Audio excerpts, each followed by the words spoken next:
A truck starts from rest and accelerate uniformly 2 meter per second. Acceleration is 2 meter per second square. Okay. At t equal to 0, t equal to 10 second, a stone dropped by the person standing in the top of the truck. இது கூட போட்டோன்னு நினைக்கிற மறுபடியும் என்ன போடுறேன். இந்த ட்ரக்குடைய டாப்ல ஒருத்தர் நிக்கிறான். சரியா? அவன் ஒரு ஸ்டோனை டிராப் பண்றான். எந்த டைம்ல? Standing on the top of the truck 6 metre high. அவன் நிக்கிற ஹைட் வந்து 6 மீட்டர் ஹை. ஓகே. 6 மீட்டர்ல இருந்து ஒரு ஸ்டோனை டிராப் பண்றான். எப்போ? 10th second. Okay.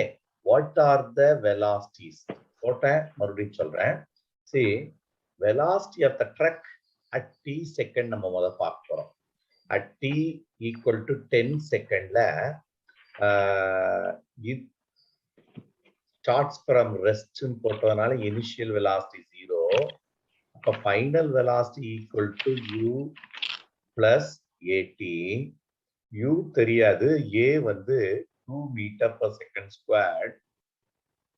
2 into 10 second, 20 meter per second is the velocity along x-axis, horizontal velocity.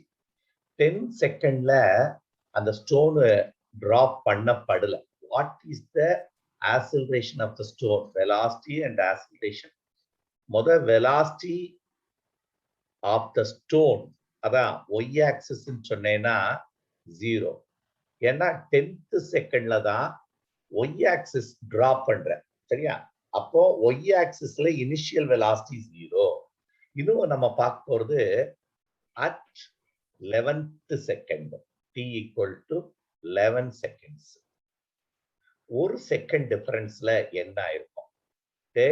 accelerate ஆனாலும் horizontal velocity அதேதான் 20 meter per second.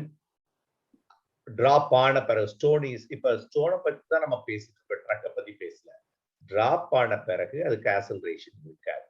ஆனா இனிஷியல் வெலாசிட்டி எல்லாம் y axis 0வா இருந்தாலும் what will be the final velocity after 1 second?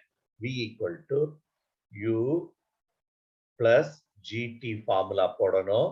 அப்போ இதோடைய velocity along y axis will be initial velocity along y axis 0 தான். gt வந்து acceleration அவன் 10 ன்னு வைக்க சொல்லியிருக்கான். அப்போ 10 into 1 second.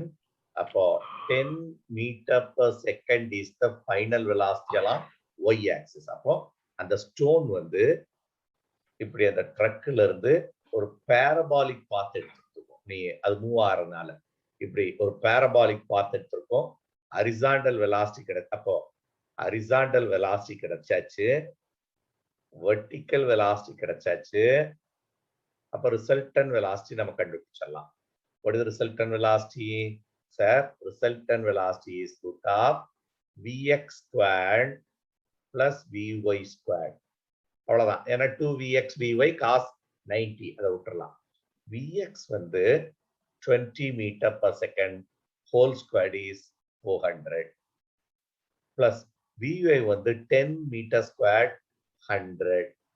Answer is root 500, which is equal to 5 root 5 into 10. root 5 வந்து 2.2 வச்சுக்கலாம் into 10, which is 22 meter per second. அடுத்து எந்த ஆங்கிள் போயிருக்கும்னு கண்டுபிடிச்சிடலாம். ஹரிசாண்டல் வேணா ஹரிசாண்டல், ஃப்ரம் வெர்டிக்கல்னாலும் வெர்டிக்கல். இப்ப நம்ம வெர்டிக்கல் கண்டுபிடிப்போமா? இந்த ஆங்கிள், எந்த ஆங்கிள் அது அந்த பாடி மூவ் ஆகி வருது. tan theta vy by vx, vy 10 vx 20. அவ்வளவுதான்.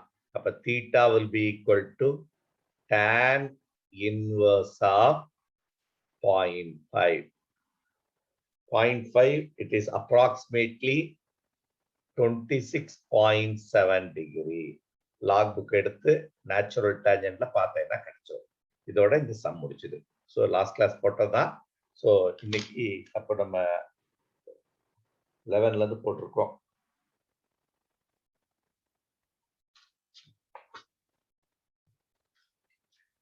ஓகே, அடுத்த சம் போலாம்.